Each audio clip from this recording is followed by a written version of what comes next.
Kalau ahli itu diajukan oleh penyidik, oleh penuntut umum, itu pasti diterima oleh hakim. Tapi ketika ahli diajukan oleh penasihat hukum, pasti tidak diterima.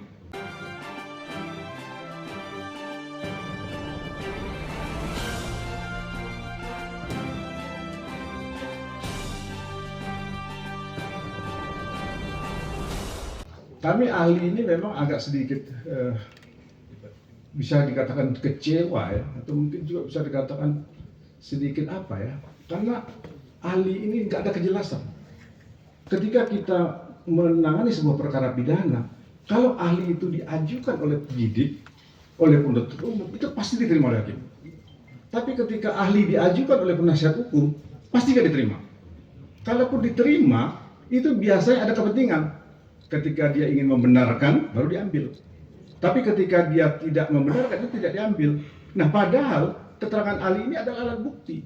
Kalau keterangan ahli adalah alat bukti, maka hakim, penyidik, dan sebagainya itu terikat dengan alat bukti. Nggak bisa dia menyampaikan alat bukti itu. Nah, oleh karena itu, kalau kemudian dalam penanganan sebuah perkara pidana tertentu memerlukan ahli, cukup dia memberikan keterangan tertulis yang akhirnya itu menjadi bukti surat. Tidak perlu dia dihadirkan di persidangan. Karena itu tadi, hakim tidak terikat dengan keterangan ahli. Tapi biasanya tidak terikat dengan keterangan ahli itu mana? Keterangan ahli yang diajukan oleh penasihat hukum. Tapi kalau keterangan ahli yang diajukan oleh penuntut umum, itu biasanya diterima. Nah, ini kan ada serasa ketidakadilan di situ. Udah, selanjutnya peninjauan kembali.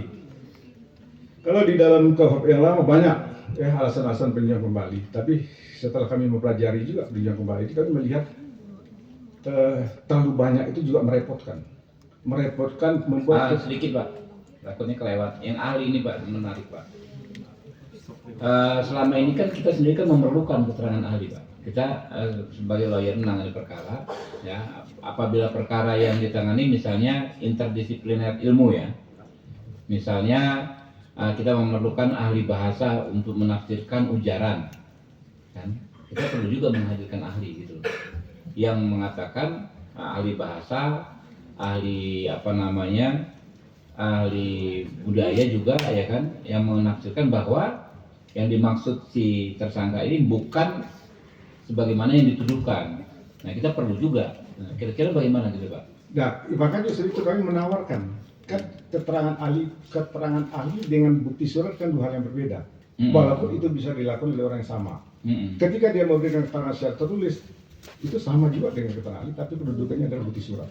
Kedudukannya. Jadi kalau seandainya kita butuh ahli, kan memang kita butuh ahli dalam forensik mungkin ya. Pak, izin Pak Revan.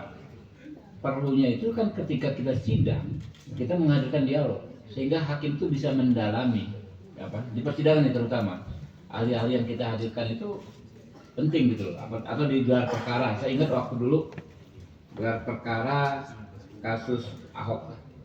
Ya, saya hadir di Barreskrim. Itu seperti adu ahli. Semuanya kedua belah pihak ahli itu memberikan keterangan dengan argumentasi yang kuat gitu loh, sehingga bisa mengambil keputusan. Oh, ini naik ke penyidikan. Oh, ini kalau hakim ya ini bersalah atau tidak. Nah, kira-kira bagaimana? Karena kalau keterangan surat saja ya itu kan benda mati surat Pak. Ya. Kita ini mau mau mengambil kesimpulan atas peristiwa tersebut. Jangan juga bisa direkodkan lagi ngambil kesimpulan baca surat lagi, nanti baca surat interpretasinya bisa lain-lain lagi gitu kan, bisa macam-macam lagi. Mungkin ini diskusi Pak ya, nggak apa-apa. Pemikiran kami tadi berdasarkan pengalaman praktek. Kalau ahli itu diajukan oleh penuntut umum, itu diterima sebagai alat bukti. Tapi ketika ahli itu diajukan oleh, jadi bukan hanya penuntut umum, penyidik yang bisa mengajukan ahli, ya seperti halnya alat bukti yang lain, penyidik wajib menerima alat bukti yang diajukan oleh penasihat hukum atau tersangka. Nah, alat bukti itu kan salah satunya keterangan ahli gitu kan. Penyidik wajib menerima ya kan ya keterangan ahli yang diajukan. Mungkin bisa di situ. Jadi jangan sampai juga hak kita terkunci, malah kita nggak bisa mengajukan ahli-ahli tersebut. Kadang-kadang bermanfaat sekali Pak. ini ahli-ahli ini justru untuk meringankan si terdakwa. Ya, benar itu, benar ya. Jadi kalau memang seperti itu kita masih tetap menghendaki adanya ahli, ya. Ahli tidak cukup menyampaikan pendapatnya di dalam bukti surat, seperti misalnya ahli forensik. Ketika dia menyatakan penyebab sebuah kematian, dia tidak perlu hadir di persidangan, tapi melalui visum. Itu bukti surat. Dia menyampaikan juga di bukti surat, dia tidak dihadirkan ke persidangan. Itu tadi, kalau dihadirkan ke persidangan ada ketidakadilan. Advokat merasakan betul itu. Ketika kita dalam menangani sebuah perkara pidana, ketika kita ajukan ahli itu tak mengikat bagi hakim. Hakim hanya mengikat dengan ahli yang diajukan oleh penuntut umum, yang dari awal adalah dari penyidikan dan seterusnya. Nah itu ya, jadi kita mengusulkan seperti itu. Kalaupun seandainya tetap ahli dibutuhkan, maka kita sepakat bahwa hakim terikat dengan keterangan ahli, dari ahli manapun juga. Kemudian selanjutnya adalah peninjauan kembali. Peninjauan kembali yang terakhir, ya peninjauan kembali. Ada beberapa persyaratan peninjauan kembali, karena kami ingin mengusulkan kepada DPR RI untuk ini dibatasi.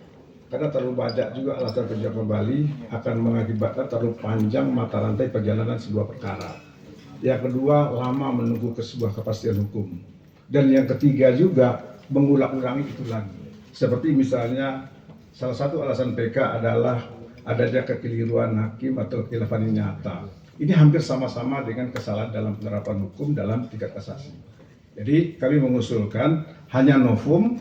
Kemudian apabila ada putusan yang saling bertentangan, ini juga merupakan alasan untuk mengajukan peninjauan kembali.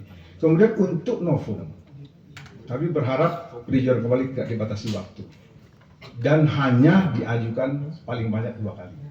Karena ini berkaitan dengan rasa keadilan. Bisa saja ketika dia mengajukan novum yang pertama, dia menganggap ini belum menguntungkan, lalu kemudian dia menemukan novum baru lagi, kemudian itu bisa saja akan menghasilkan sesuatu yang menimbulkan rasa keadilan bagi mereka. Nah oleh karena itu untuk novum tidak dibatasi waktu, dan yang kedua juga novum bisa diajukan untuk 2 kali. Dan yang terakhir adalah peninjauan kembali hanya milik terpidana, bukan betul. Terima kasih Pak Ketua, mungkin itu yang bisa kami sampaikan. Mudah-mudahan yang kami sampaikan singkat ini bisa bermanfaat dan bisa memperkaya kita dalam rangka penyempurnaan KUHP. Terima kasih. Assalamualaikum warahmatullahi wabarakatuh. Waalaikumsalam warahmatullahi wabarakatuh. Terima kasih rekan-rekan dari Peradi, luar biasa masukannya. Sebagian sudah kita akomodir Pak, ya sebagian lagi nanti perlu kita perjuangkan nanti di rapat. Teman-teman juga bisa menghubungi langsung para anggota Komisi 3, kan berbagai fraksi nih, ya nanti juga bisa selain lewat sini juga secara jalur khusus ke rekan-rekan. Nah, langsung tanggapan dari rekan-rekan, mungkin ada kanan kiri, ya Pak Tandra lah ini advokat harus ngomong. Ya.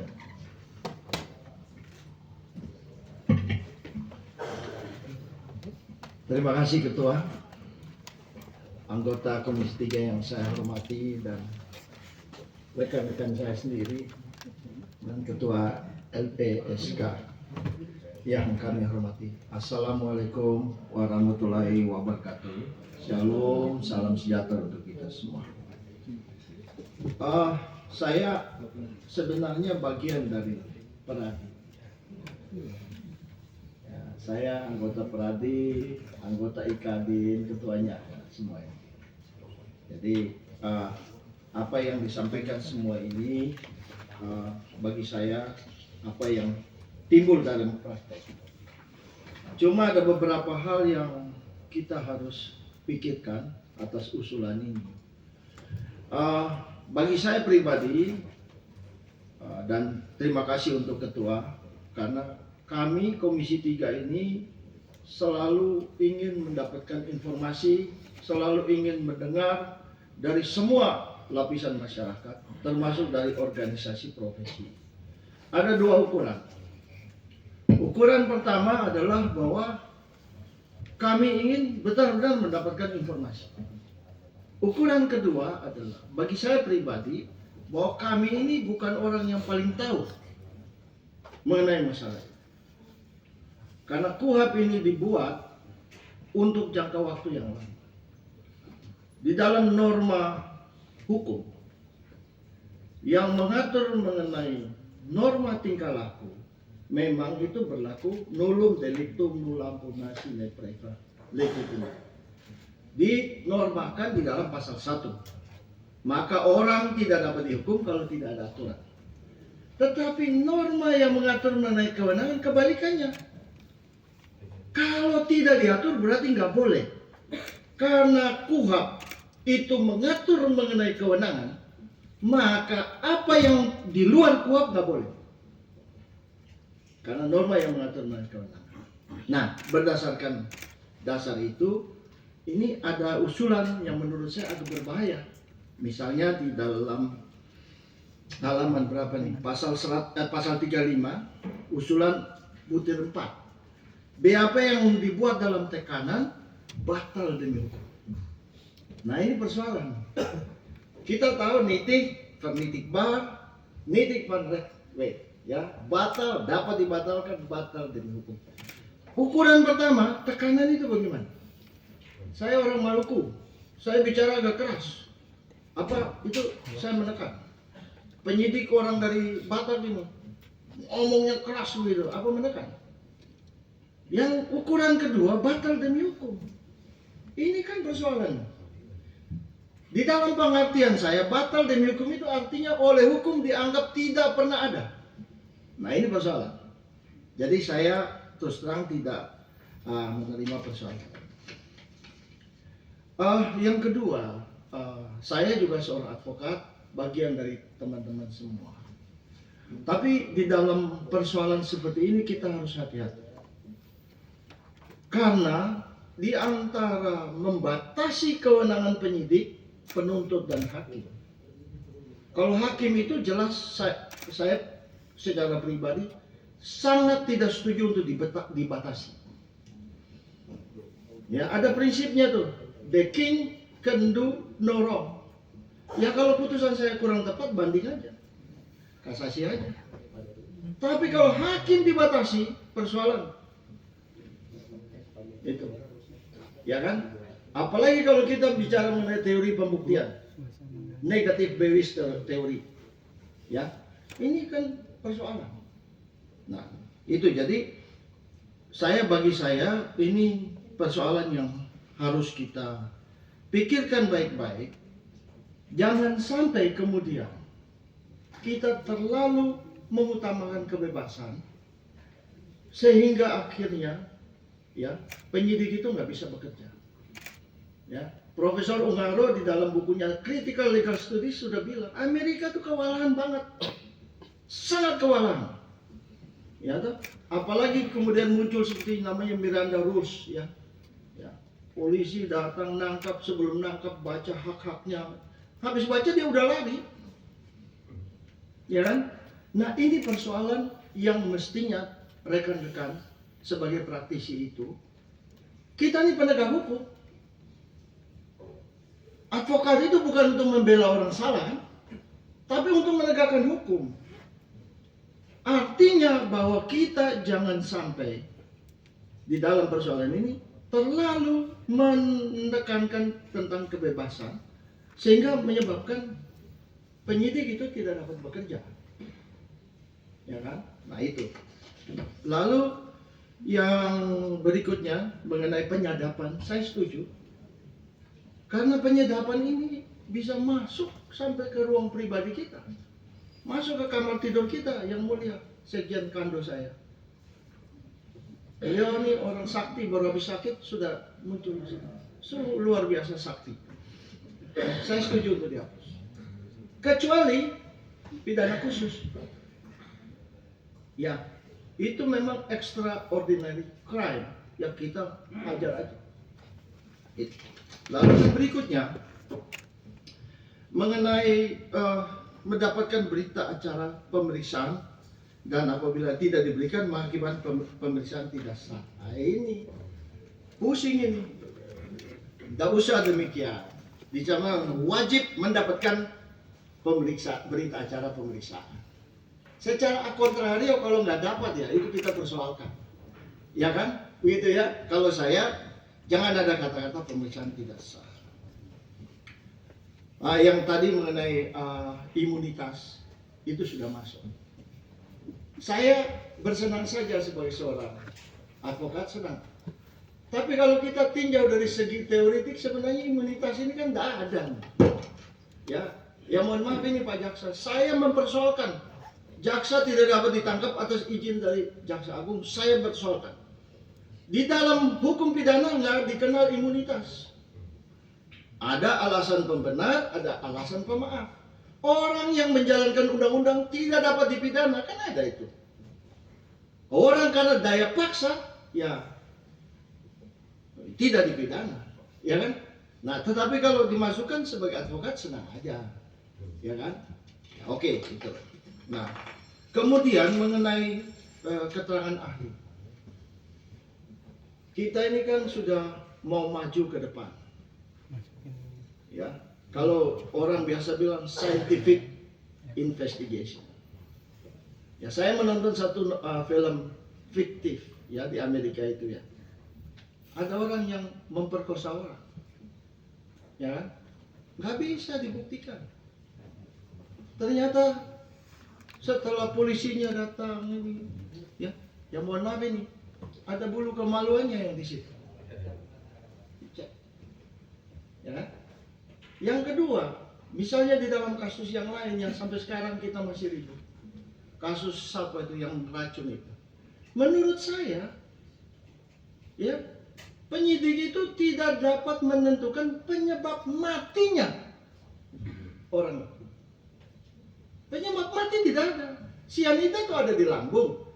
Tetapi sianida itu tidak dapat menyebabkan orang mati. Orang mati karena jantung berhenti, hati rusak, dan sebagainya. Scientific investigation. Maka ahli itu menurut saya penting. Lalu yang berikut ini mengenai novum. Kalau novum itu kan secara teoretik itu kan, ya, itu peristiwa di masa lalu yang sampai sekarang ini pada waktu pemeriksaan bukti itu belum ada. Nah, sekarang bukti itu ada, dan jikalau bukti itu ada, putusan itu bisa menjadi lain. Nah, itu novum kalau pengertian kami. Ya di awal mohon maaf ini senior-senior saya ini, saya merasa bukan orang yang paling tahu. Maka kita ingin, maka kalau novum itu bukti baru, saya nggak setuju. Harus novum itu yaitu pengertian novum itu bukti yang terjadi di masa lampau, yang pada saat itu kalau ada maka bisa terjadi dan belum diuji. Kemudian mengenai peninjauan kembali kami setuju, karena begini, upaya hukum itu kan ada dua. Upaya hukum pertama yaitu sampai kasasi, itu upaya hukum biasa. Sedangkan upaya hukum PK itu luar biasa. Upaya hukum pertama itu prinsip yang kita pakai adalah kepastian hukum, ya kan? Kepastian hukum. Sampai kasasi tidak ada lagi upaya. Sedangkan upaya hukum kedua itu upaya luar biasa. Maka sepakat ini bahwa yang berhak melakukan upaya hukum itu hanya terpidana saja dan ahli waris. Ya, tujuannya beda, demi keadilan, bukan kepastian hukum. Lalu kemudian sekarang timbul, kalau negara kemudian mendapatkan bukti baru gimana? Nah ini, negara dengan segala alat kelengkapannya udah diberikan kewenangan yang sangat besar. Merampas nyawa orang pun boleh. Kalau kemudian negara tidak dapat membuktikan itu, selesai, pasti orang jangan dihukum untuk kedua kali. Ya, kalau Utrecht mengatakan krach van gewiste sach, ya kalau kita bilang inkrach van gewiste, nah, Utrecht bilang begitu. Nah ini mengenai itu. Kira-kira demikian pendapat saya. Ketua, terima kasih. Oke. Jadi rekan-rekan, di DPR ini kadang-kadang kita udah capek bikin undang-undang dan gampangnya dipatahkan oleh Mahkamah Konstitusi. Ada senjatanya Mahkamah Konstitusi itu meaningful participation, the right to be heard, hak untuk didengar, the right to be considered, dipertimbangkan, the right to be explained. Nah ini yang barusan dipraktekkan oleh Pak Sudesan Tandra. Ya, jadi nanti ini biar bisa ini Pak, jangan patah hati juga Pak kalau disampaikan oleh Pak Tandra. Ini bagian dari dialog kita untuk memenuhi ketiga unsur tersebut. Ya, jangan sampai kita udah capek-capek berbulan-bulan RTPO. Dengan gampangnya pula oleh 9 orang itu dipatahkan lagi, oh ini enggak memenuhi meaningful participation karena keinginan mereka tidak terakomodir dalam undang-undang ini. Ya. Padahal kalau dibilang partisipasi, putusan MK itu sama sekali nggak melibatkan partisipasi siapapun kecuali 9 orang itu. Ya nggak? Pendapat saya ini, silakan saya. Ada lagi Pak Bimantoro, silakan.